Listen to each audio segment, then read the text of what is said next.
The key to helping your baby's language development is face to face time between you and your baby. Now, this is not something that your baby can get from watching TV or watching the iPad.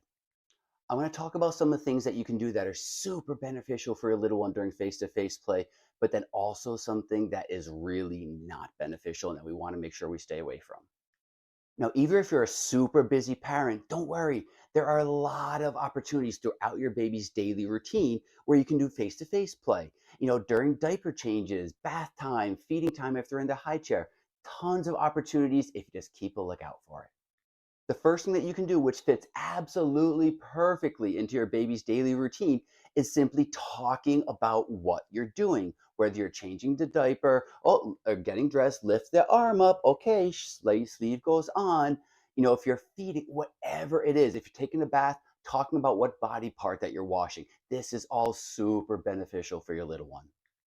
During your face-to-face play with your little one, you want to make sure that you respond to all the sounds that your little one makes. This is a little early conversation. If your baby coos at you, you can make the same sound back. This gives them the idea that if I talk and I vocalize, mommy does too.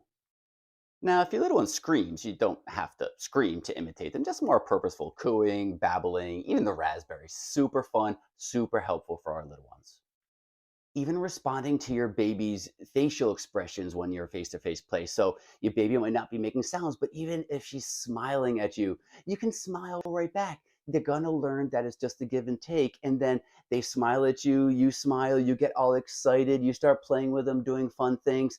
They're going to learn that they have that ability to communicate with you and that what they do will get a response from you. We can also model or show our babies how to do some babbling, especially as they're getting a little bit older. They're learning how to sit around 6 months. And when I'm doing this with the little ones, I like to slow it down to let them kind of concentrate and focus on my lips. So I'm like, ma, ma. So I'm not just going to go ma, ma, ma, ma, ma. Let the baby soak it in a little bit. And then, in time, they can try to make the sounds themselves. Reading stories to our little ones is also incredibly beneficial. Getting them interested in books early on, talking about what's in the pictures, what they're seeing. The kids are going to understand things before they can say it, and books are great, great ways to do that. Singing songs with hand gestures is not only super fun for our little ones and super motivating, but it's really, really beneficial. So the kids love the songs, so they're super repetitive, Itsy Bitsy Spider, Wheels on the Bus, If You're Happy and You Know It, anything like that.